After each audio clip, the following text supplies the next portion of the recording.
Hi, this is Nikki of Nikki'sConfettiLife.com, and this is my YouTube channel, The Garden of Mind. Good morning, good afternoon, good evening, good night. Whenever you are watching this, I am praying and hoping that it is good, that it is all good right now. So, as you may know, if you're subscribed to this channel, and please subscribe, I like to dive right in. So, here's what's been going on. I had a situation that caused me to rethink everything, to get to a point where I was like, I'm just done with everything. How about that? How about I'm done with my soul mission? I know that's pretty dangerous thinking. I'm done with church. I'm done with all this spiritual, who I am and the things that I love. I'm just done with it. And just like typical me, I went back to God and I was like, do you want me to be done with it?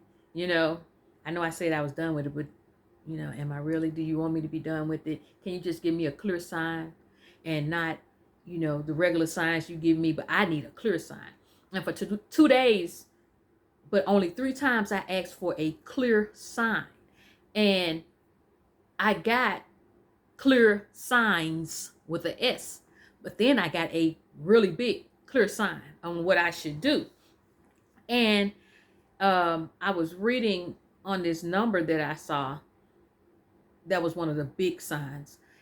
And it was saying not to let other people negatively affect what you're doing or who you are. To stand strong in your convictions. As a matter of fact, it was 3:57 a.m. when I woke up. Well, when I was awakened by one of my fedoras that I have hanging on the wall falling off the wall and onto my head. So that's how I was like, okay, that's a unusual. That's not normal. And then I looked at the time, and particularly it was saying stand strong in your beliefs and do not allow others to negatively influence you in any way. And that's what was happening to me. I was being negatively influenced by others' actions. They had taken, like I said, this, what I told them, the conversation we had, they added to it, subtracted from it, and twisted it and told it to another person that I care about. And I wanted to, and I care about them too. And I wanted to just be done with everything, because you wouldn't, you know a person. And there are some people in our lives that we can't get rid of and disconnect from, but there are some we have to deal with because they're family. And we have to deal with them on some type of level, So, and depending on how close they are and the rank they have towards you is how you have to deal with them. And it caused me to want to just abort my mission, because I was tired of it. And then I started to question or ask God, and there's nothing wrong with asking God or questioning God or trying to figure out, what's going on here. It's okay, because, the relationship that you have with God, well, I guess it depends on the relationship you have with God, the creator, or whatever term you use. As I say, I'm not offended by the term that you use, the divine, or whatever you use. So for me, it's God and creator. And I was saying to the creator, why did I have to go through all this stuff? Why so much turmoil? Why couldn't it be different? Why couldn't I be born to this type of situation instead of the type of situation I was in? Why? Because all this stuff keeps getting in my way. That's what I was saying. All this stuff, every time I think I've healed from it, it's something else. And then I had to deal with something else that got something to do with something. And if I just never would have had this and that happen, maybe I wouldn't be having to deal with all this stuff, And so even with that number that I saw that morning that I woke up, it was saying to me that when I thought of 357, honestly, I thought of a 357, and I was like, that's not a good sign. That's like a weapon or something. But I understood that after I did my homework and my research, I understood that some thoughts that we have, some emotions that we have, some residue from the past that we have has to be blown away. It has to be, that thought needs to die. Those feelings need to die, and they don't need to stay in your head and in your heart and in your emotions. They have to be swept away. Okay? And it's going to come through healing and releasing. When you release something, you can't still have it in your hand. You have to let it go. So I began to understand what my creator was saying to me, that I needed to release, wash away, rinse out, sweep, blow away all of that residue that is holding me back, hindering me. And it was saying that, you've got your angels, you've got me, you've got resources there to help you to heal and release any self-sabotaging thoughts, because that's what they are, self-sabotaging thoughts. I'm about to self-sabotage my spiritual journey, my soul mission, what I have chosen, the religion I have chosen, all because I'm being negatively influenced by other people's actions and decisions and choices. And it was saying that I need to release any self-sabotaging thought or feeling so that I can be of service to others unhindered. Because that's what those leftover thoughts, that's what those leftover feelings, that residual feelings, residual thoughts do. They hinder us from moving forward, or they slow us down. We're moving forward, but then we get a snag and it slows us down. We're moving forward again, and then we get a tug and it pulls us back. So what Spirit was asking me to do, or was informing me of what needed to be done, and the choice that I need to make was how to release, do I want to release these self-sabotaging thoughts and feelings, and also not to be negatively influenced, to stand strong in my convictions and in my beliefs, and get my focus back on doing what I am called to do. Now, today, all that happened over within a week and a half or so, or two. And today I opened up my book that I'm reading. This is one of my books that I've been led to read this year, and I've had it for a long time. It's such a deep book. You got to take little bites. This is steak. This is not for the weak. This is not milk, baby. This is a full course meal. It's like 6 full course meals. You got to take a little bit at a time. Digest it, marinate on it, chew it up real good. And this book is called Letters from the Infinite, Volume 1, as revealed to Reverend Deborah L. Johnson. The Sacred Yes, by Reverend Deborah L. Johnson. Letters from the Infinite, and it's Volume 1. And I was getting ready to read the next chapter, but Spirit had me, and something said, because I hate saying something said, but Spirit said, go back and read that last paragraph. So here we are. This is coming from, this is on page 59 of the book.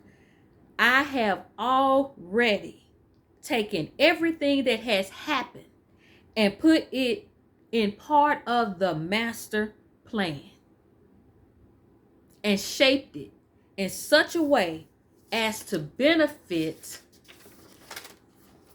to everyone, including you. The question is, are you willing to accept this?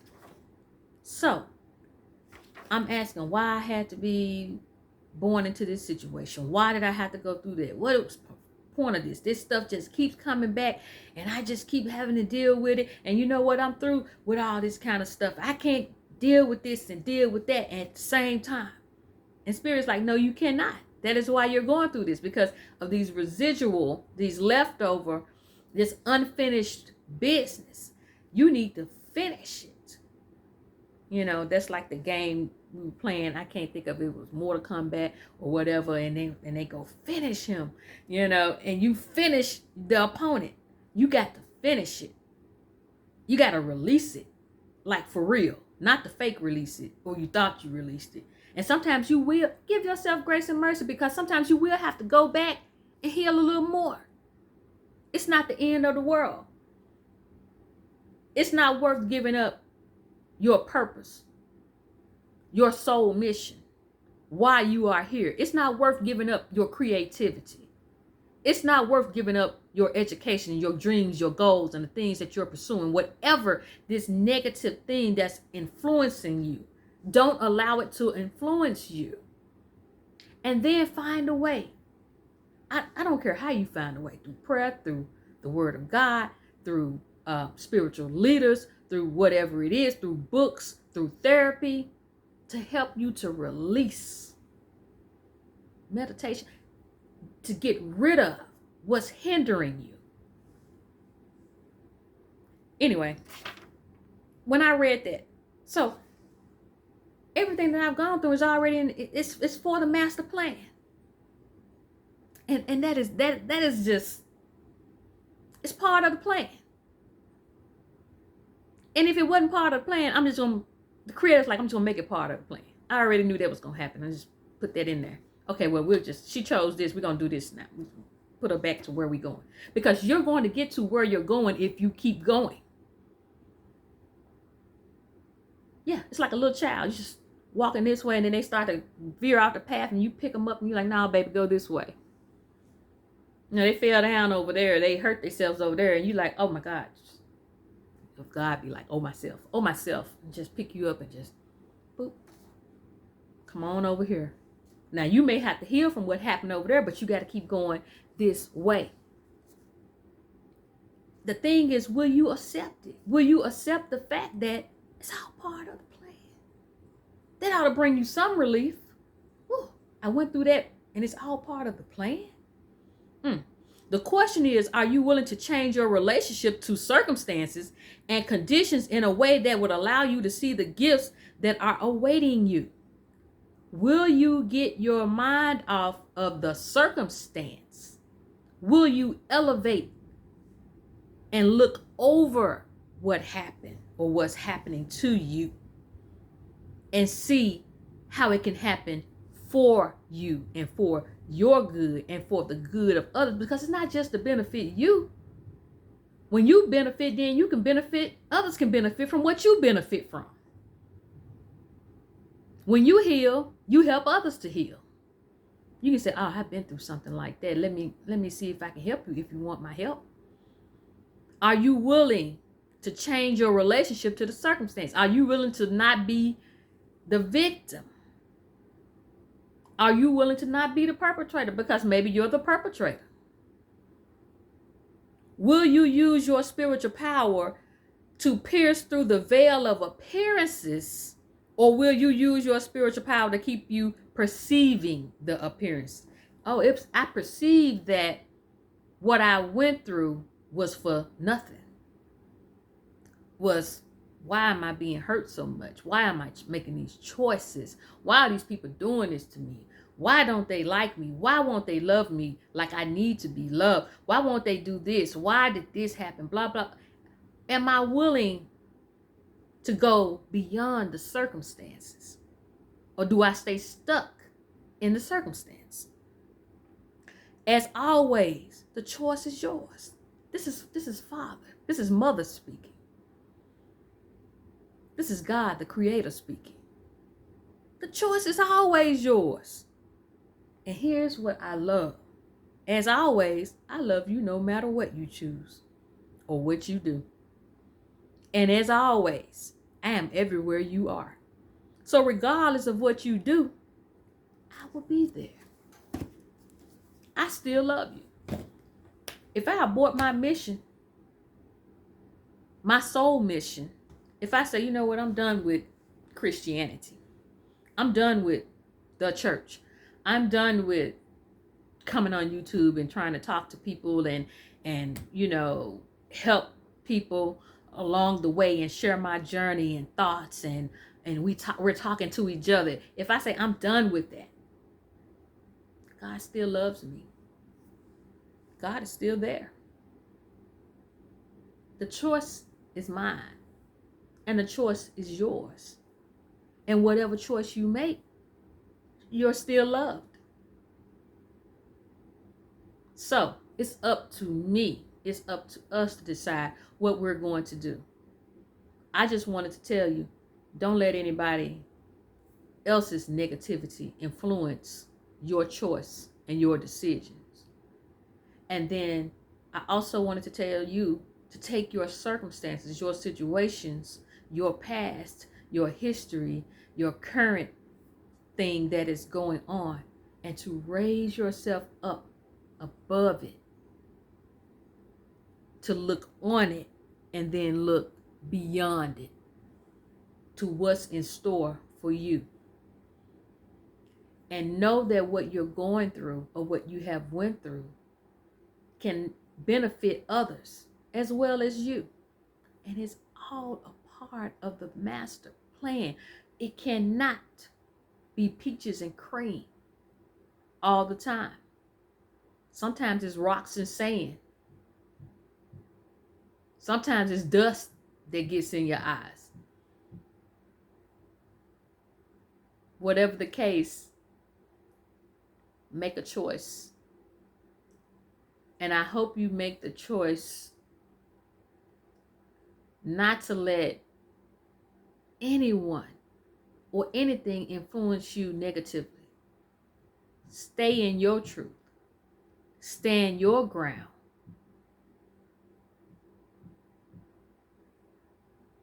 And be blessed.